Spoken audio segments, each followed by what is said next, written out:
What is up, everybody? Welcome back to another episode of the Big Five Pod, episode number 77. I'm, of course, your co-host, Kyle Morello, and next to me, the one and only Jake Copestick and Cope. The day of this recording, February 20th, which means we officially have 10 days, almost 9 now, until the best month of the year, right? March. Come on now. How we doing? We're doing well. Sorry, I looked at my wrist to check my watch that tells the day that it's not on my wrist right now. No. But we sure are getting close. We sure are getting close. I looked at St. Joe's schedule, so they have a game Sunday against VCU, and then their next game is March 2nd. Mm. So it's like you look and it's like, damn, we're getting close. We'll talk about the Nova game tonight, but just watching that made you feel like it was March. It felt like it was a March game. It felt like it was a conference tournament game.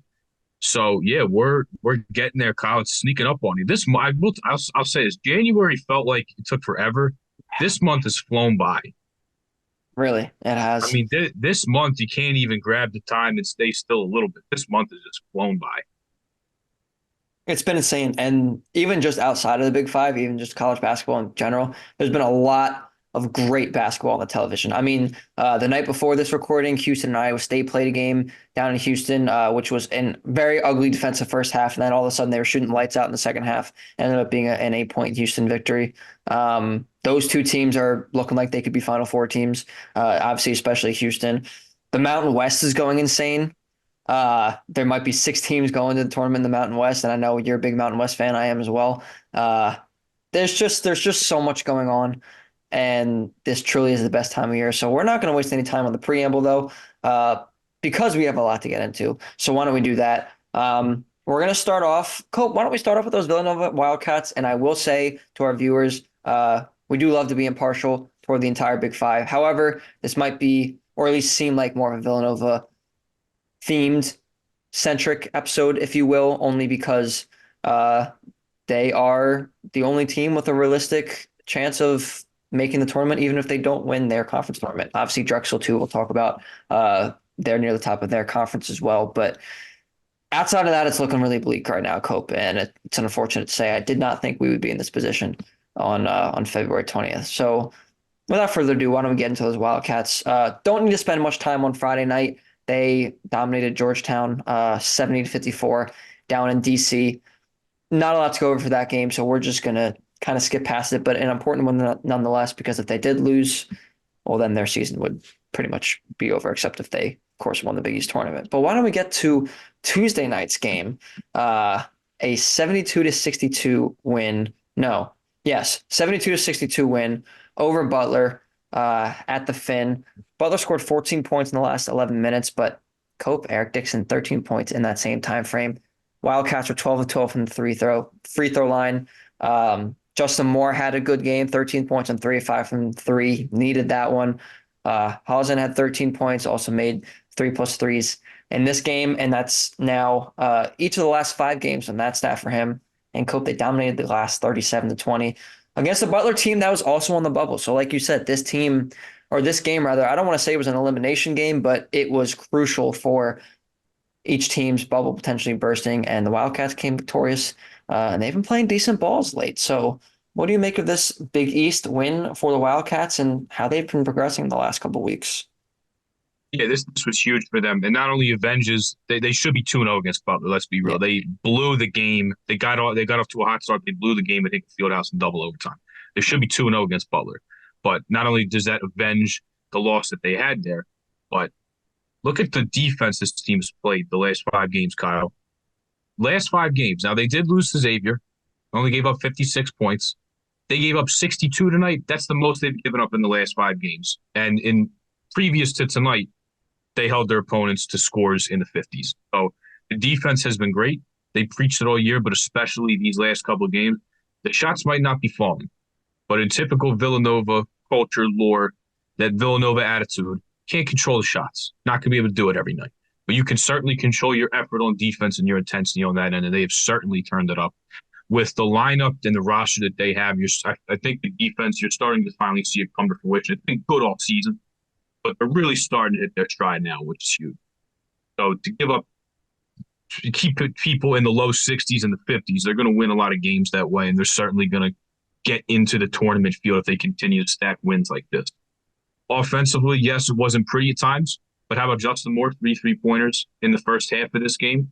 Eric Dixon was great with the 22 that he had. Maybe not the greatest shooting day for him, but nonetheless, huge 22 points, had a huge dagger three at the end, made all 8 of his free throws, 12 of 12 from the free throw line, Kyle. And not just a one possession game where that gets magnified, but for the best free throw shooting team in college basketball to do that is pretty incredible to go 12 of 12 from the free throw line. And then, yeah, you mentioned Brendan Hausen, 13 points in this one. He might be the best pure shooter that I've seen at Villanova. And it's strictly in terms of shooting here, Yeah. because that's what he's on the floor to do. You had guys like Bridges and Hart and Brunson and Archdiakon that could shoot very well, but they could do a plethora of other things extremely, elite at elite levels for the most part. But this guy just is a pure straight up shooter. And Colin Gillespie was a terrific shooter in his way, but is a pure straight up shooter. I mean, he's terrific, hitting extremely difficult shots off the catch, off the bounce, from deep range. People try to go after him on defense, and although that's a downside for him, like he is so prolific shooting the ball and requires so much attention on him and can wreck a game. He himself can break a game open and take a 1-2 possession game to a 3-4-5 possession game by himself. So to have him come off the bench is huge for this team. But I mean, defensively, very, very good. And it wasn't pretty on offense. They had some bad turnovers. There was a sequence. It was one of the wilder ones I've seen this season. Butler throws the ball to the corner. Eric Dixon slides over, takes the ball away, falls out of bounds, throws it back inbounds. Mark Armstrong runs down the court with the ball, does not have numbers, jumps to leave his feet, and from almost the lane throws it back out to the three-point line, turns it over horribly, and Pierre Brooks runs out and gets a 2-point shot. So it wasn't pretty at times. They did have more turnovers than Butler did in this game. But the free throw shooting, the defense, that's going to be there for these guys. And those are two huge pieces to the pie if you want to put together good wins this late in the season and ultimately get the tournament. And there's a log jam of Big East teams: Providence, Butler, Villanova, Seton Hall, Xavier, St. John's. It's probably not going to happen for them at this point. And Yeah. Rick Pitino might hate his team. Did you hear what he said on Sunday? I did, and Huge he second half lead at UBS to Seton Hall. just went scorched earth on his team Just and went the after facilities everybody. too. Yeah. I don't think that has anything to do with that. I think if you're in a gym that if there's a court and a couple baskets in there, I think you're going to be fine. But Well, that's what he said. I mean, he said it doesn't matter about the facilities; their effort wasn't there. Paraphrasing, but yeah, I mean, I don't even facility. The word facilities doesn't need to be. They are not the reason for the losing streak. Or no. I promise you, it's crazy to see. Hoops Weiss had tweeted out. I can't believe he's seeing a Rick Pitino team get worse and not hit their stride. It looked like they were going to. They dominated Villanova twice. I was like, oh, here they come. St. John's, they're gelling. Not the case. But point being, there's a lot of Big East teams in this log jam right here on the bubble. Really big win for Villanova to beat Butler, who currently Mike DeCourcy and I believe Lenardi both have as one of the last 4 teams in, maybe the last team. So big to get a win here.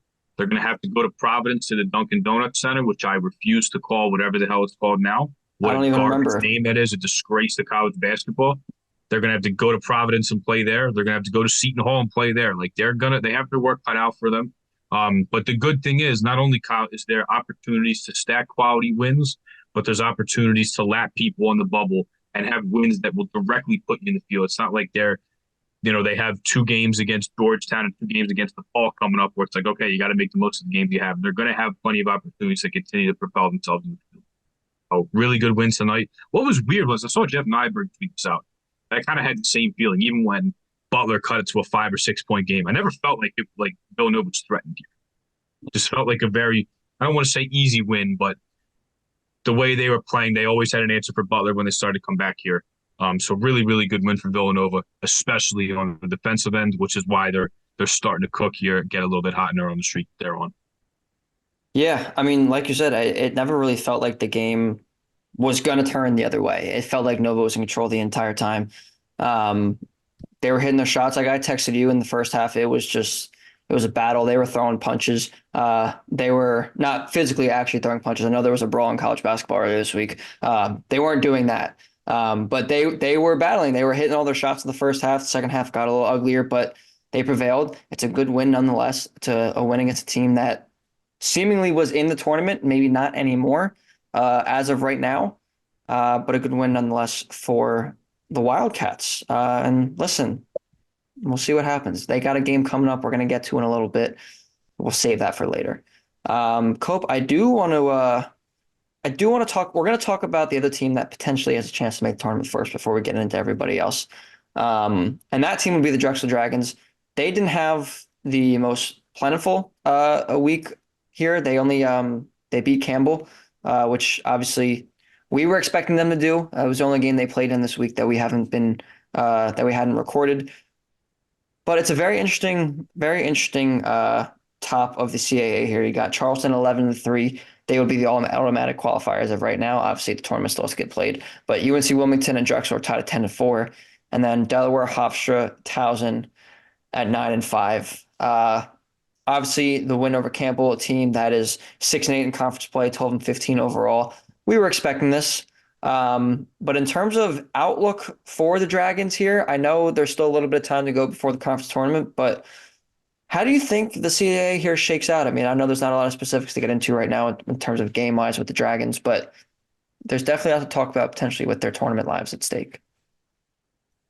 Yeah, I mean, I like the schedule they have. They're going to get Northeastern at home in their only game in March. They do have to go on the road to two close rivals, though. They're going to have to go to Hofstra, who's a very good team under Speed Claxton, and they're going to have to go to Delaware as well, who's a rival of theirs, although they did beat up pretty well when they played them at the DAC.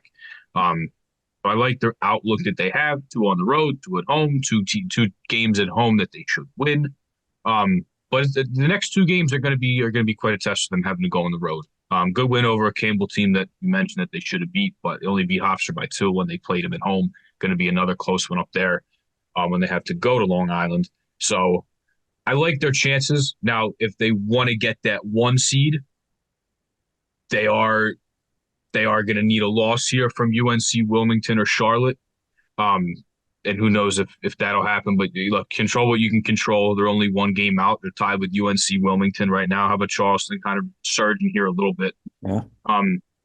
But yeah, I mean, they're gonna be fine. They're gonna have. I don't believe they're gonna collapse here, and I think that they could potentially win all 4 here and give themselves a chance at that 1 seed. But if not, kind of stay right where they are and be in that 2 or 3 range. So, not worried about them at all. They're gonna have a high seed. They're gonna get a bye in the CAA tournament, and from there, I mean, it is what it is for every single team in this conference. It all comes down to the tournament, and you're gonna have to get in. So Yeah. it's not like you can be like if they win a couple games, they'll be fine. Everybody in this league knows what the deal is. They know what's at stake here. But I don't think they're going to collapse, so I think they're going to be fine. If they do drop a game, I believe it will be to Hofstra. I actually do think they'll lose that one, but I still think they can win out. After that game on Thursday, they can win on the road at Delaware, and then they can beat both Northeastern and Stony Brook. Nothing to be worried about at all. I think they're going to be in a top 3 seed and potentially even higher, depending on how the results shake out. Excuse me, with the other teams. Yeah, 100% agreed. I mean, nothing to be worried about at all. Not that I was implying there was anything to worry about, but it's always interesting to see, 4 games left in their schedule. They're getting toward conference tournament time, and we were right there. So it's definitely an exciting time, but also a time where they're going to have to buckle down, especially going on the road at Hofstra, at Delaware, 2 teams that are right there on their tail in the conference. And then home against Stony Brook and Northeastern should be not that you want to look past any opponents, but should be 2 good tune-ups to get ready for the conference tournament. So exciting stuff. Hopefully for Drexel, we will see what happens there. But like we said, Villanova and Drexel might be the Big Five's only chance to have tournament teams this year. So definitely something to keep an eye out there. Pope, I want to talk about one team that definitely is not making the NCAA tournament, but did win a game for the first time in 11 tries on Sunday, and that would be Temple beating UTSA at home. Oh, you got yours? Oh, mine's definitely hidden somewhere. My bucket hat that we got at that game. But yes, how about the Owls breaking their 10-game losing streak, winning 83-77 over UTSA? Steve Settle, the third, who recently scored his 1,000th point in college basketball, so congratulations to him. 16.7 rebounds on 5 of 11 in this game. Heiser Miller, 20 points on 7 of 17. Jalil White, 15 points off the bench. And Cope, here's the big kicker. Only 6 turnovers in this game. Definitely not something you see often from this Owls team. Uh, I don't know if we were expecting them to even win a game again the rest of the year. This is definitely a good win for them, though. Snaps the losing streak, excuse me, gets them back on the board. What do you make of the losing streak being snapped here, Cope? Well, it's about damn time. It's about damn time. Great to see the Owls back in the win column.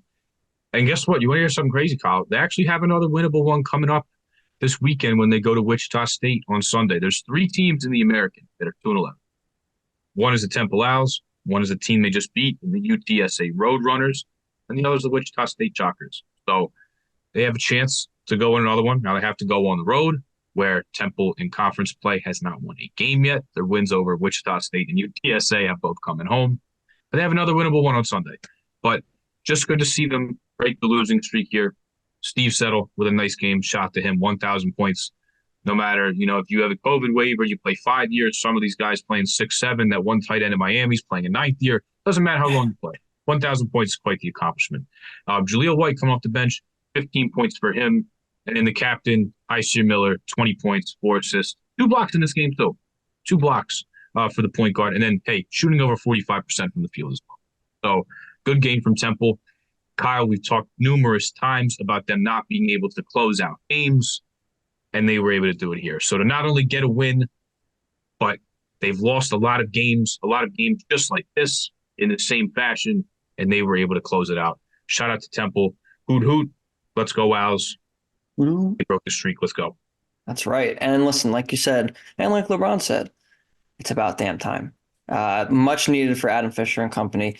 Obviously, the season's lost at this point. Everybody knows that, but it's always good to be able to celebrate something, especially in your first year of a program. And this is definitely something worth celebrating, breaking that losing streak. So good on Adam Fisher, good on the Owls. All right, Cope. Let's move on now to another team that played 2 games this weekend. Neither one, unfortunately, were successful, and that's kind of been the case for the Penn Quakers here as of late. They lost to Yale 76-62, and they also lost to Brown 71-64. Cope, it's not good. It's not good for the Quakers. 1-8 in conference play, 7 games back of first place, and they're 3 games back still of Harvard for that 4 spot, who's also tied with Columbia. 9-15 on the year. It's not good. It's not good at all.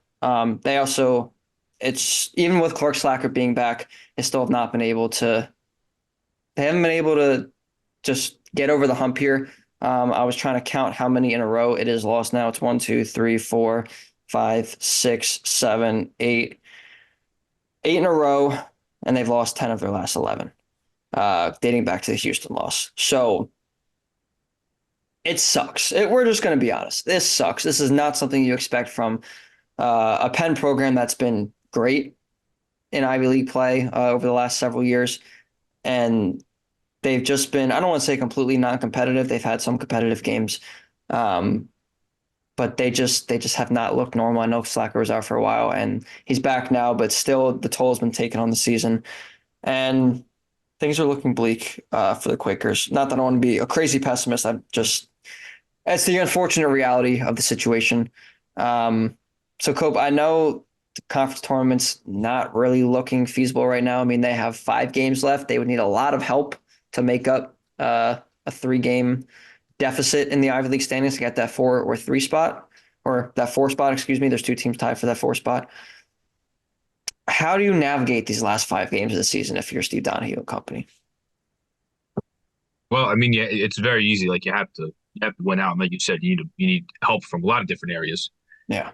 Um, Kind of a difficult question to answer. I mean, it's just like there's a lot of, like, the whole season's been, they're young. There's a lot of roster turnover.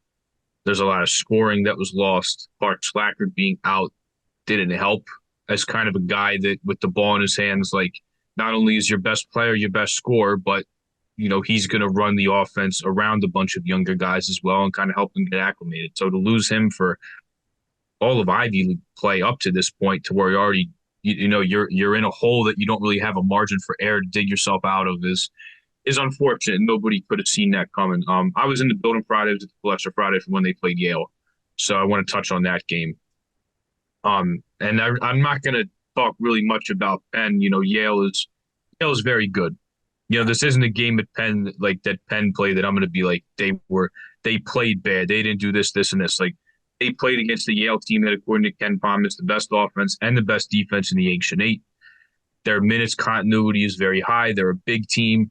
Their experience, they played with each other before, at least in terms of the roster carryover that they had from last year. So they're just kind of two polar opposite teams. You have Penn that is not very big and outside of Nick Spinoza does not have a lot of size that's going to play meaningful minutes. You have a Yale team that is. The Yale team that's got a very good coach in James Jones.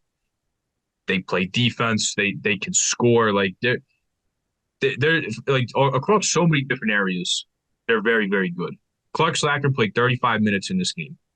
He had 12 points and was 5 of 15 from the field. For a player as good as him, to play 35 minutes and put up those stats, you'll take that every day of the week for a guy that's as explosive as him and can score the ball like that. And Yale allowed that to happen because they have Bez and Bang, the reigning defensive player of the year in this conference, who can single-handedly take somebody out of the game. And he showed that on Friday.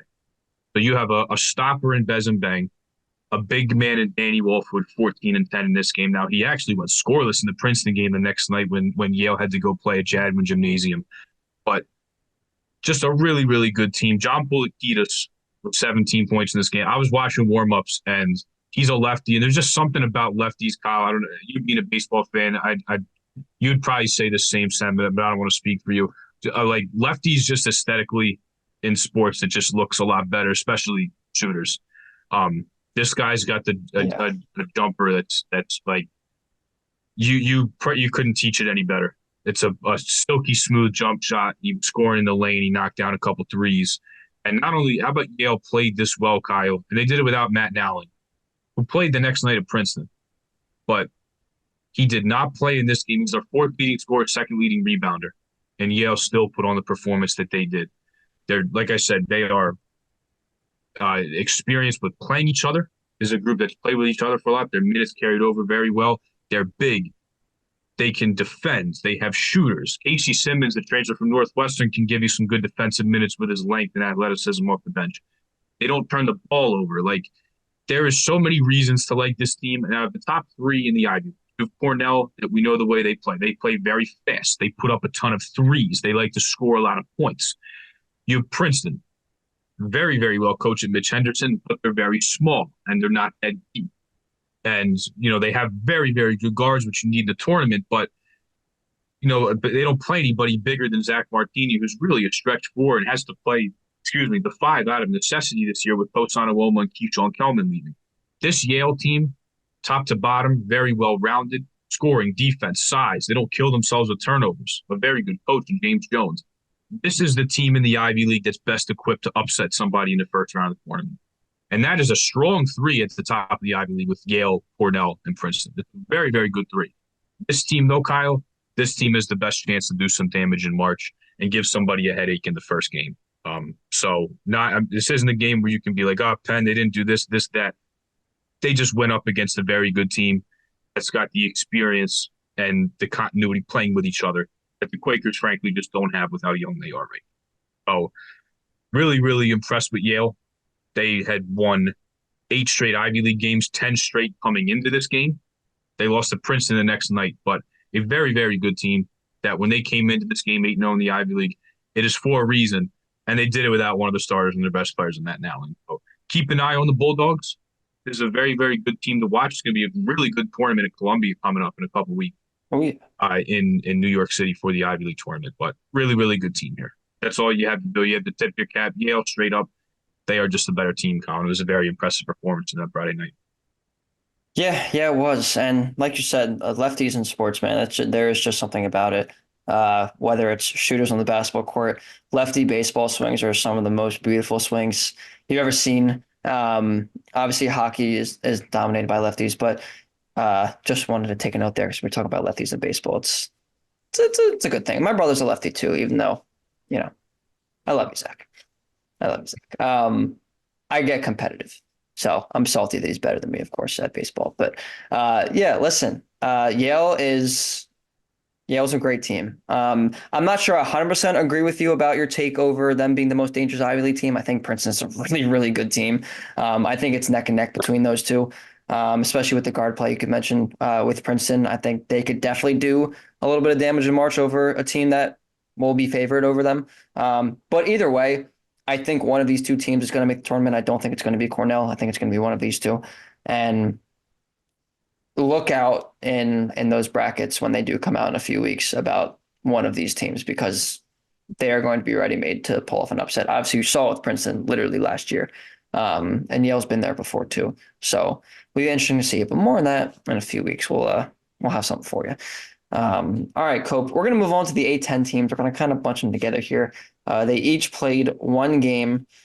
One was pretty and one not so much. We'll go over the pretty one first. We'll kind of group them both together though. LaSalle beating UMass 82 to 81 on the road in a game that I definitely did not see coming. Actually, this one was at LaSalle, excuse me. I definitely did not see this result coming though. Deshaun Shepard, 19 points, 4 of 6 from three. Went scoreless against both St. Joe's and St. Louis, and he's averaged 15 points per game in the 3 games since. So he's come onto the scene. Brooks and Brantley at 6 assists apiece, 33 points combined, and Mark Gale contributed with 10, 6, and 5 in this one. They out rebounded UMass 37 to 35, excuse me. And the one thing we always talk about with LaSalle is the shooting. They shot 47% from the field, almost 43% from three. Normally, when they lose these games, it's because they're scoring in the high 50s or low 60s and they're shooting in the 30s, in the 30% range. So they finally put together here a good shooting performance to go along with defensive performance that was just good enough to beat that UMass team. So a great win for them. And then unfortunately, St. Joe's dropping a game to Duquesne, 66 to 56. And just like we were talking about with LaSalle's shooting woes in the past, it's carried over to St. Joe's here, 32% from the field, 9 of 37 from three, which is good for 24.3%. In a game that they definitely felt like they probably could have and should have won against a Duquesne team that only put up 66, especially against a team like St. Joe's that can score the basketball the way they can. Definitely a surprising result there. So, Cope, between the two, the high for LaSalle, the low for St. Joe's, which result was more surprising to you? I'm actually going to roll LaSalle here. I think you could definitely go either way. It feels like St. Joe's is starting to drop a little bit of steam here, which is unfortunate.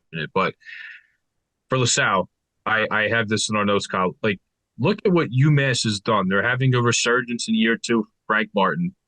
Their last 4 games, they have a narrow home win over Rhode Island.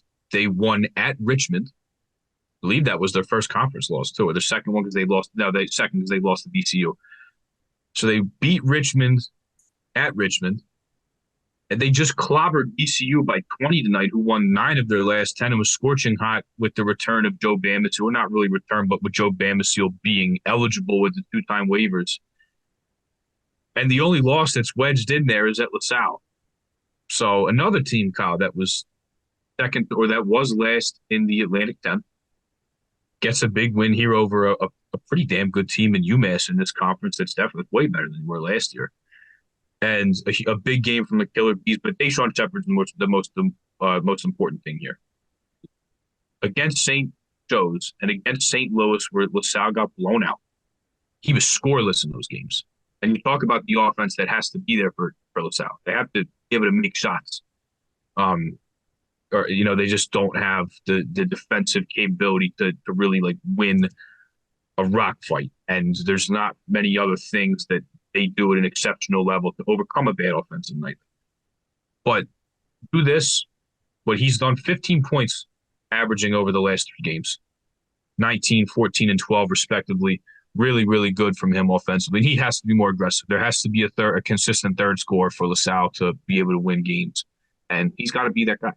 He does. He can stretch the floor. He can knock down three. His athleticism, his ability to get to the rim, get above it sometimes. Quite literally with how high he jumps. They're going to need his offense. So really good game from him. And then nice to see Anwar Gill really stuffed the stat sheet, had to steal and 2 blocks to go along with 10, 6, and 5 that he had. Really nice to have him back, give him some muscle and another guard, whether that's off the bench or in this case off the bench.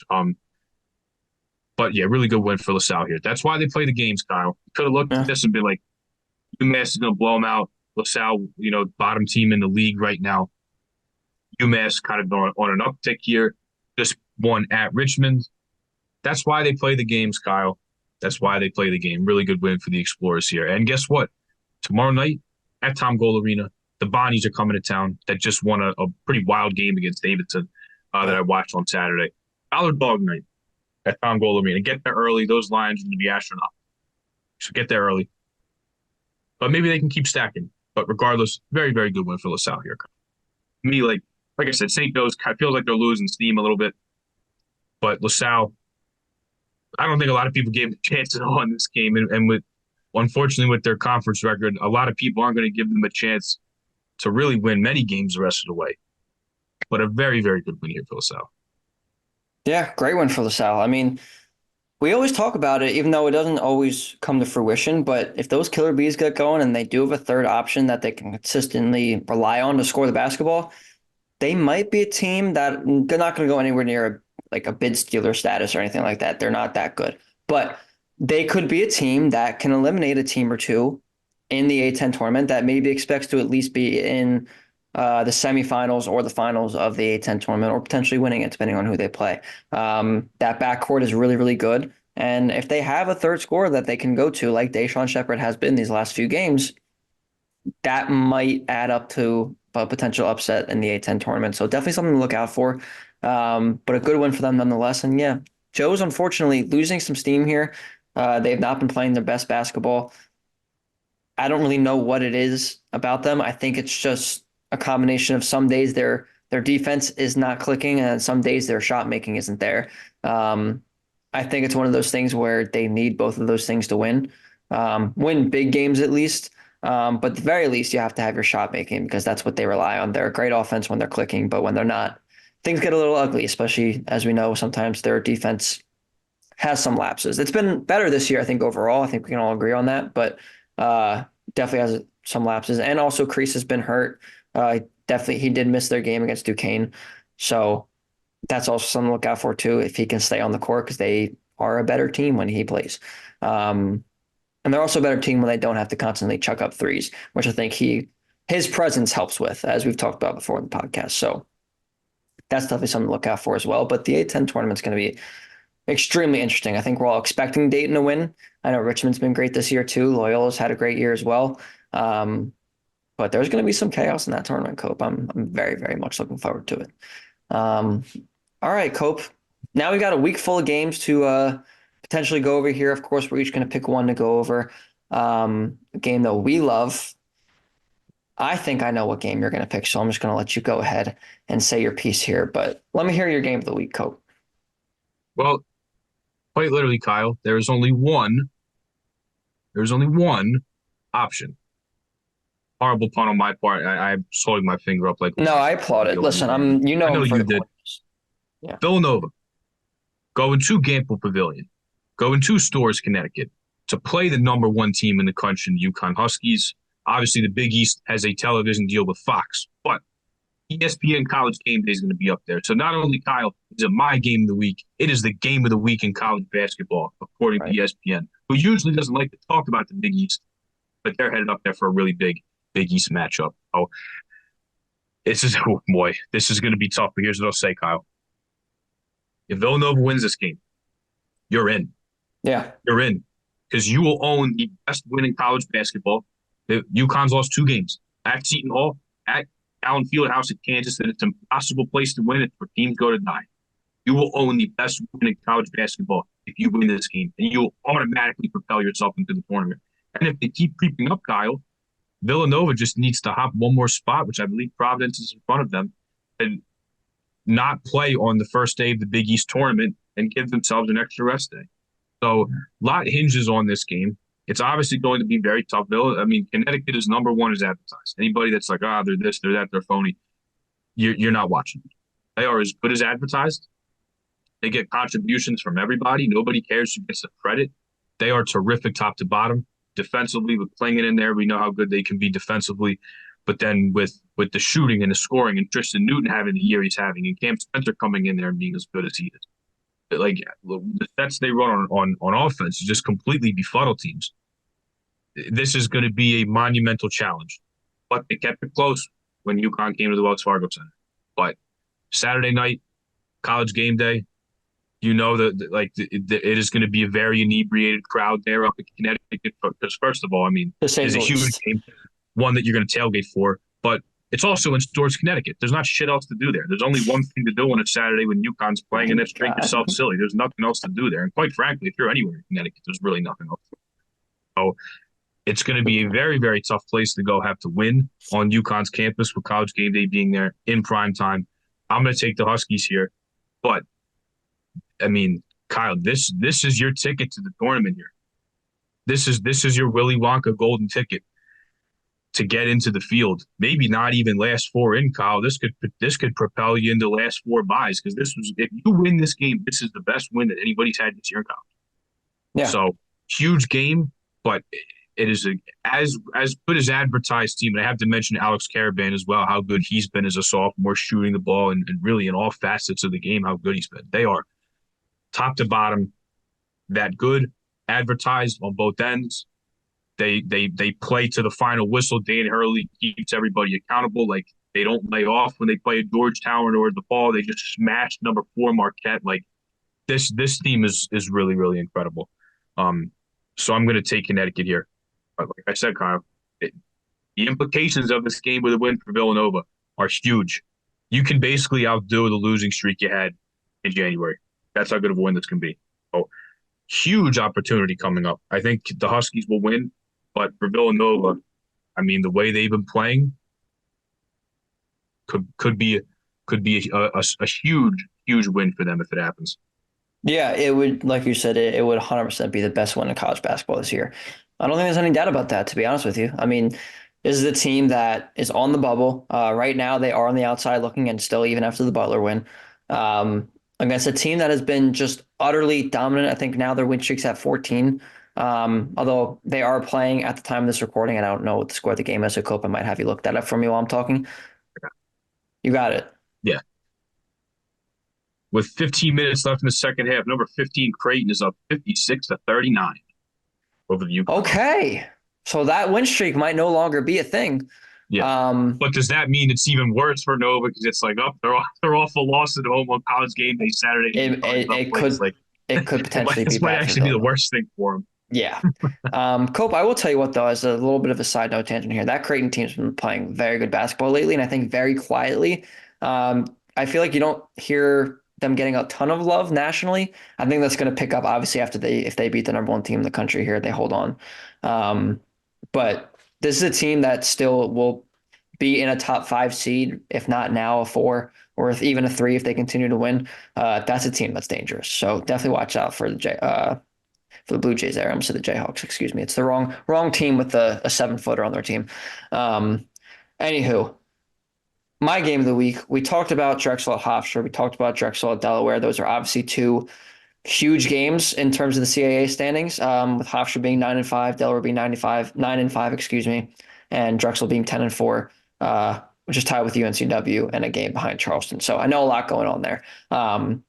Big game for seeding in the CAA, but that's not actually those games are not the games I'm going to go to here, just because I think both those games are pretty even in terms of their importance, and it would I don't think it would be doing justice to having to pick one of those games. So I'm not going to pick one of those games. In fact, I'm going to pick St. Joe's traveling to the Siegel Center, which, as we notably know, is a very tough place to play, against VCU on Sunday at 4 p.m.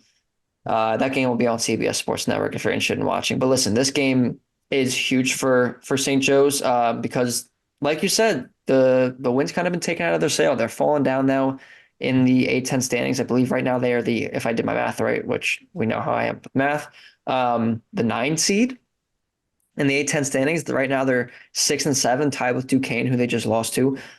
Mason is 6-6, so they have a game in hand right now over both of those teams. Bonaventure 7-6, and UMass is 8-6 as well. So I don't want to say there's a cluster right there, but a little bit of a cluster there within a 2-game range. And if they can somehow get back to where UMass is, that would get them a 5 seed, which would be which would be really important for them. But right now, you don't want to be in an 8-9 matchup entering the A10 tournament. That team is much more talented than that. Do I think they can beat a Duquesne or potentially a Rhode Island or Davidson or Mason? Yeah, I do. But then you have to face Dayton, well, most likely in the next round, or Loyola Chicago, who's tied for first, so I can't rule them out either right now. But you don't want to face either of those teams, especially Loyola Chicago, who swept them. Two very close games, but who swept them in the regular season. And then a Dayton team that's ranked and is on a top 4 or 5 seed line and will probably make a tiny bit of noise in the NCAA tournament and have an NBA player in the roster. So like you don't want to you want to avoid that. If you can get up to a 5 seed, even a 6 seed, it definitely helps. So this game is very, very important for them. VCU right now is the 4 seed in the A10 and 9-4. If game is of the utmost importance, they will have for that though versus George Washington.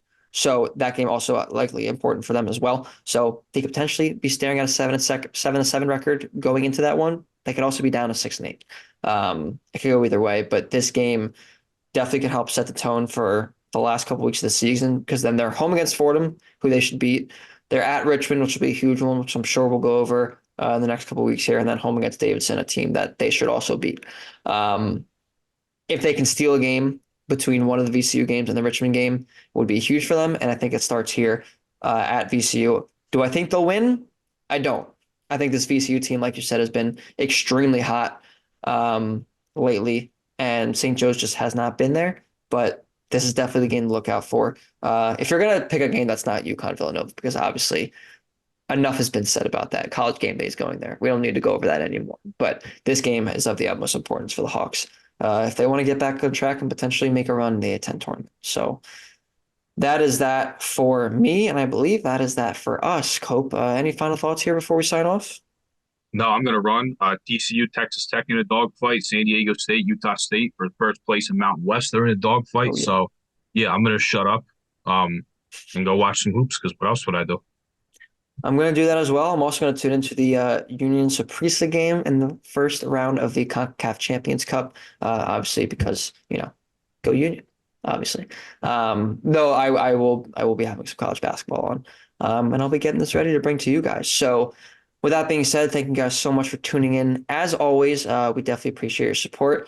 As we mention every time, but we mean it every time, seriously. If you want to hear more of us, make sure you like and subscribe to our YouTube channel. Make sure you follow us on social media, Twitter and Instagram specifically at Big Five Pod. And of course, make sure you listen to our audio only versions on Apple Podcasts and Spotify. Cope, you go watch some college basketball. I'm going to go watch some college basketball. And you guys listen to some college basketball with this podcast and take a tune at the as the college basketball landscape as a whole because it's heating up. There's a lot of great stuff going on. So with that being said, for Jake Copestick, I'm Kyle Morello. We'll see you next time.